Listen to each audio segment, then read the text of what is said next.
I don't know where Jammer is getting them from, but I think he was on a shopping spree at Kickstarter again and thought, hey, cool, this is a project that comes from the Netherlands. Let's reach out to these guys and see if they want to have it. And they replied really fast. And then Jammer said, well, but do you also have someone that can tell a bit of technical background? So, yeah, we'll bring you in touch with the programmer. But in like half an hour, they came up with you, and he said, yeah, well, I'll do it. So really cool for coming over such a short notice. And thanks for letting us. Yeah, so only one marketing slide, but yeah, I do have to apologize already because I trust on my computer and not on my own head. So in my head I thought it was on this Monday, and then my laptop said it would be on a Thursday the 15th. so my slides are a little bit unprepared. No so yeah. We'll trust on your deep knowledge of the product. Give All right. applause for Bart. Yeah. So I'm here to talk about the Crownstone a little bit. First, a little bit on the vision, then a little bit on the software, the current status, and then what comes next. Yeah, so what we noticed is that there are smart power outlets now, but we thought of something that it had to be integrated directly with the smartphone, so nothing in between, not a stupid remote with it. So we're using Bluetooth low energy for the Crownstone. Next to that, it has a power switch. No batteries. You have iBeacons, which also use actually Bluetooth, but you often get those beacons that are spread around buildings, batteries 1 or 2 years, and then you have to replace them all again. So these also act. The Crownstones can also act as iBeacon, and well, that way you don't have to replace the batteries. Then we thought it was nice if the outlet could actually detect what device you're plugging in, and I will show a little bit of that. Well, with iBeacons or anything that uses Bluetooth, actually, you can do indoor localization. And well, as an extra, you can also, with the Crownstone, you can detect if a light switch is on, so with that you don't even need a Bluetooth device to see if someone is in your building or not. And then of course they're invisible because they're behind the power outlet. I will show that actually. So this is the idea, so this is in your wall and this one actually goes behind it. That's clear, I hope. Right. So firmware. What is actually running on it is we're using a Nordic chip, NRF51. It has 16 kilobytes of RAM. This was quite a difference compared to what I was using. It was like, Raspberry Pi is slow, PC is okay, and then suddenly you're like, okay, well, we have 8 kilobytes left after the radio stack. So yeah, really to think about how you're using your memory. So at first we were using, how you say that, so for each thing that you could read out was using its own little bit of memory. Now we have we call it the master buffer, and that actually gets, how you say that, locked when you want to use it, and then all that memory goes to some bit you want to use it at that moment. So these are really things that you get into when you're doing something on an embedded device. And then the other side, the client side, basically, we're using Cordova. with JavaScript. It's really nice. I don't know if does anyone know Cordova? Ever worked with it? Little bit. So basically, it's you can write apps in JavaScript. So just like you're making a website.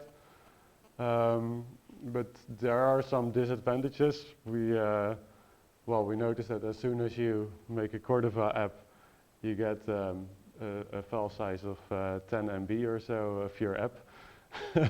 So that's a little bit of a shame, but it is nice that you can have one app that works on both Android, iOS, and I don't know if they support Windows Phone yet. But yeah, next to that, we also started making native apps because, well, it works actually a lot faster and, yeah, has the better feel, basically. Yeah, and then of course we're also making tools from the PC. We're using the get tool there heavily. Right now I have scripts to read out all of these devices with a script, and then you see the get tool actually crashing all the time when it's reading a buffer of like 400 bytes. I think it's not made for that, but then it still displays the result, so that's nice. I still get my stuff. And well, we're making all this open source. So the current status, yeah, we've come from a long way. You see here one of the first working prototypes, and then up to this one, and well, you just one of the latest versions. They get smaller. Sometimes they get larger again, but they're getting better at least. So I have. Let's see if this. Yeah, that opens on my browser here. No internet. Why am I connected to Christian Opoo network?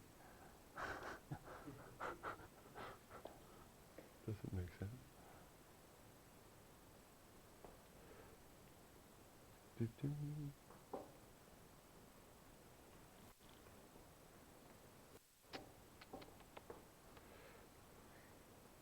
Right.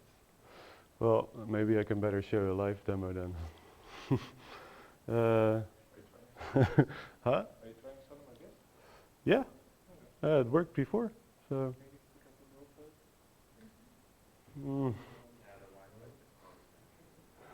Does the Wi-Fi automatically get shut down?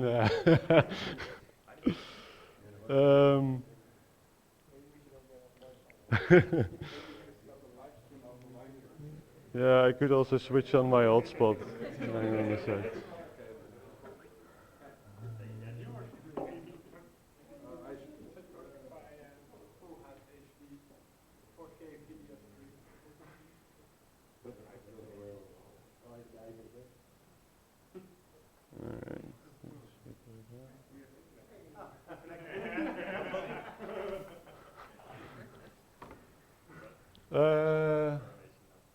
Yeah.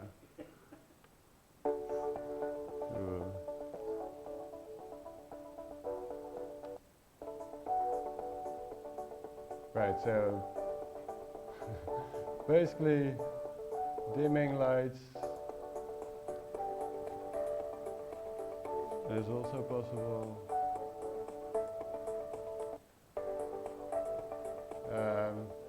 So here you can see really like, okay, let's shut down the music.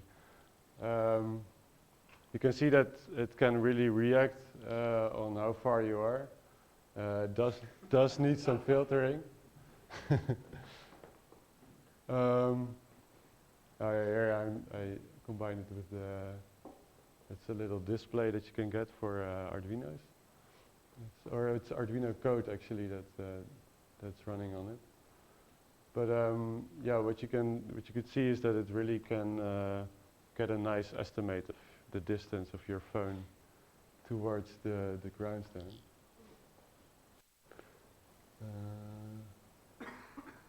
Yeah, we can basically skip this. This was super simple, just based on how much watts they were using, how much power. Yeah. So what's next?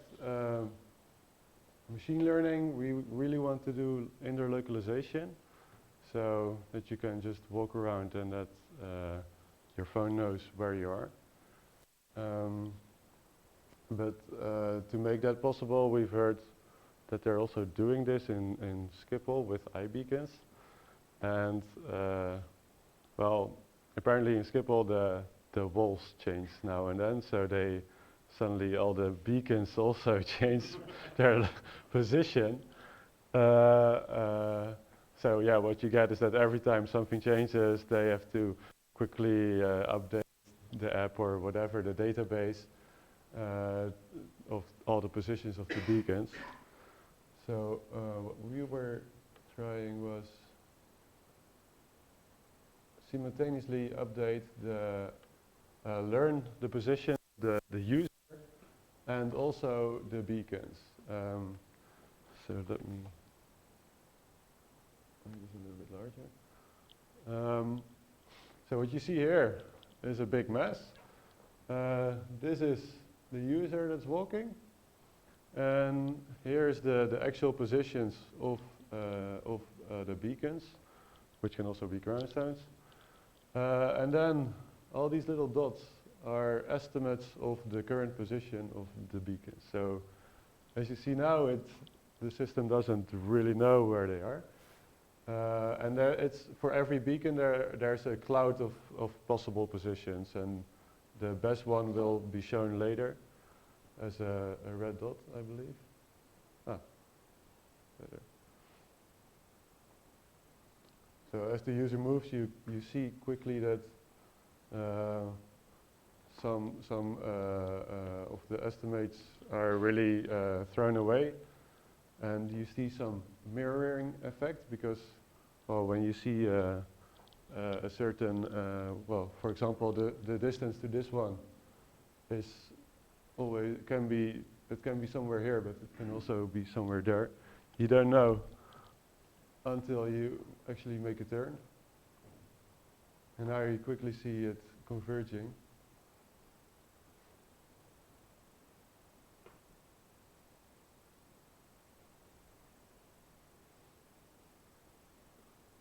And yeah, I think the blue line is the ground truth, while the green line is what the system estimates.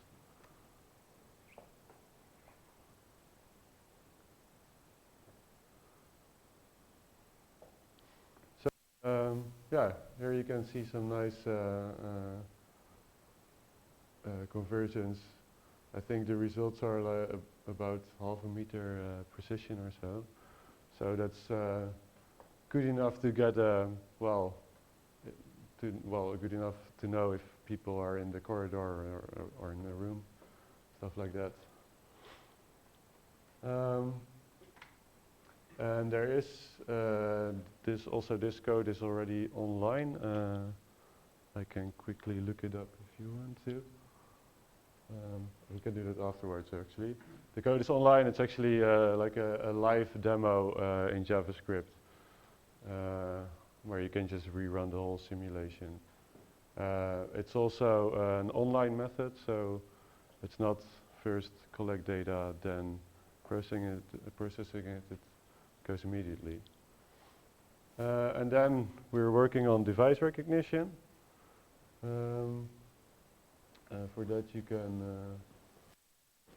I can show you a little, so this is what I call the current curve. So we measure the current that the device that is plugged in actually uses. And you get that at a, 50 Hertz waveform. And yeah, this one is a little bit shitty, but here you see more or less the sinus. Well, if you plug in something like a LED light, you will always see some weird spikes, stuff like that, because there's some electronics in there that, yeah, have a really characteristic usage. And I was also about to show that live, but I can only show it on my on my phone right now, so that might not be as visible for you guys. Let's see. Yep. Yeah. Yeah, that's, you're not gonna always see this. So yeah, you see really the curve, and then if you compare it to the bulb,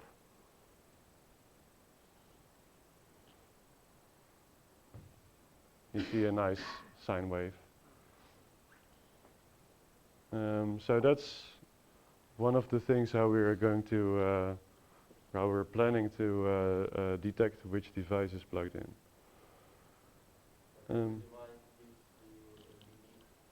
Yeah, yeah, and then there's of course, well, for example, a refrigerator has well, at a larger time scale, certain usage also, where every time it will suddenly switch on and then switch off again. So there's on several time scales you will get yeah, characteristic usage, power usage.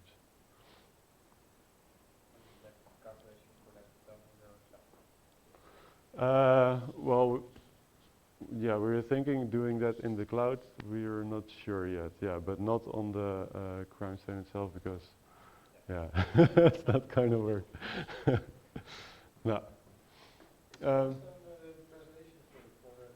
Yes. Yeah, we were talking about the Crownstone all the time, and then we had to come up with a name, and it's like, well,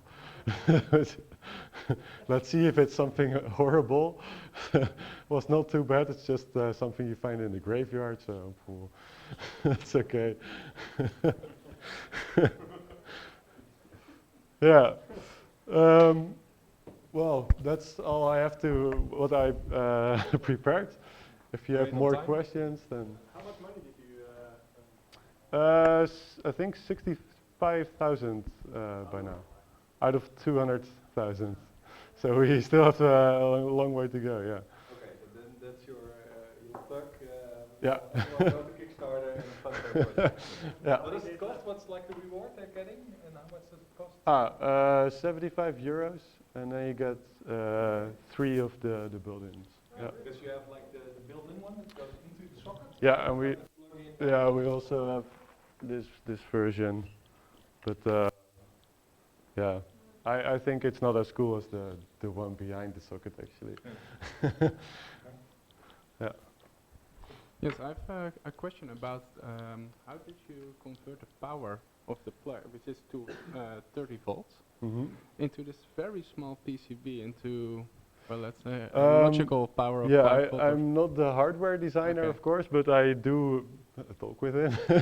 The nice thing is that it uses so few power that you can really have small electronics. You can get away with that. Okay, but normally if you you need an adapter or something Yeah. like that to get this low But that's voltage, also, but this is really small. yeah, well, at tops, right, like if it's really 100% CPU load, it uses like 16 milliamps. Exactly, and you have 230 input. Yeah. So how do you normally if I use, for example, an Arduino, then I have to use an adapter, which converts to USB power, which is 5 volts, I believe. And this is really small, so I don't see any adapter. So I was really wondering what kind of magic is it? It is. How does this work? That's still there, but is it actually powered from the socket? Yeah, yeah. Right. Yeah, of course. That's exactly was my point. Yeah. No, we don't use a coil because those are, well, they're annoying basically in many ways. Also, they're expensive. Yeah, how you say that? It's just using some caps and resistors, and of course, how do you say that? The gelijkrichter. But yeah, it's not that much of electronics actually. But I have to say that this is it is one of the things that is hard to make because to make it cheap also and small. But I don't know the exact thing. But we did have many problems with it along the way. Thank you. Yeah. Once you get the device detection to work, what is the thing that you would do with the device detection? Well, what I always think about is default settings. So for a light, you want it to go switch off when you go out, for example, while a refrigerator should stay on. Yeah, that's just it's a very simple thing, but it's nice to have it plug and play. But it's also if we're also looking already forward. I said to that they're going to be used in offices. So if someone suddenly plugs out TV and but does plug in something else, I don't know, then they can really you could really see like TV got plugged out. You know. You can finally tell the Bitcoin miners from the television. Yeah. Bitcoin miner disguised as a coffee machine. Yeah, but also for buildings that have like apartments, usually they have power sockets in the basements, but they're not allowed to use anything bigger than a lamp or a drill, power drill. So you could easily spot all the more interesting things. Like Well, I also see a brand extension for kieskeurig because we can detect your inefficient fridge or your inefficient washer, and then can say, hey, you have this inefficient washer. That's do you want also to one buy of the things. Yeah, you can really you should be able to see like, oh, you have this washing machine, but I can tell it's already degraded a lot. I think we want to talk to you in a bit when it's done. compared to other brands. Yeah. In the back, yep.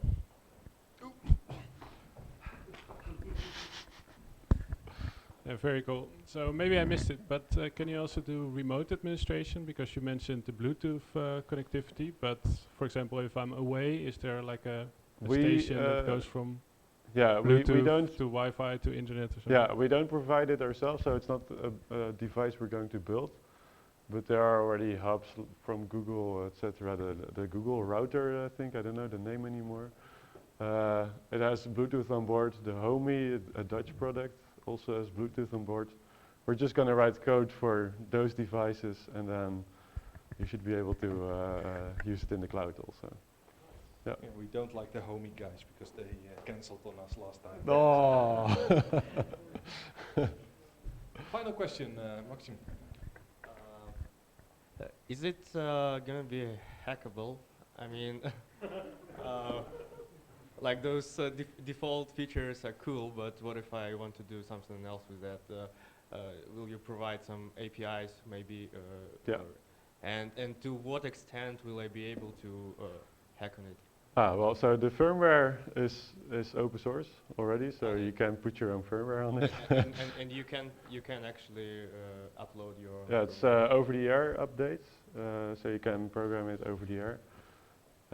We have where they made libs for Cordova and Android, and the little tool that I'm using on Linux also with Python. Yeah. And which hardware? I mean, what are the possibilities of the device itself? Like, what can it do actually? Like, it can change the like switch on and off. What else? It can switch on and off. It can dim, but only up to a certain, like I think 300 watts probably. It can measure both voltage and current because they're not always in phase. Well, it has Bluetooth, so with the chip we use now, it can both scan and be connected at the same time. So it can also scan 4 devices, like Fitbit or iBeacons if you're carrying that with you. So you don't necessarily need a smartphone. And we're using a mesh network, so they're also communicating to each other. Oh, I think that is about it. Yeah.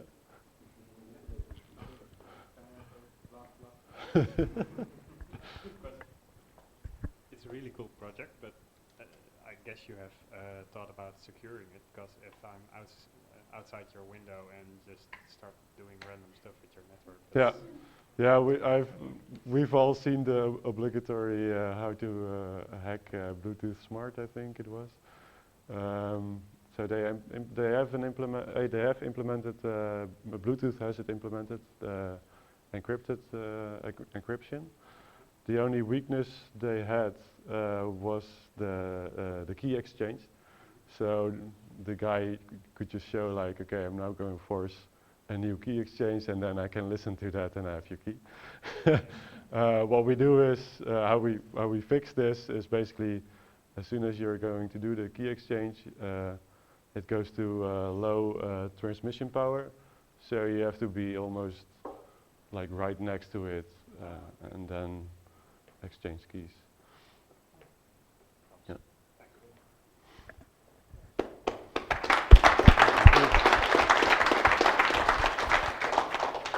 Well, thanks a lot. That was it for this time. Next one is December 7th in Helsinki. So please a round of applause for Arjen for fixing the dinner and Jelmer for doing most of the organizing and doing the telecast for 5 people. See you next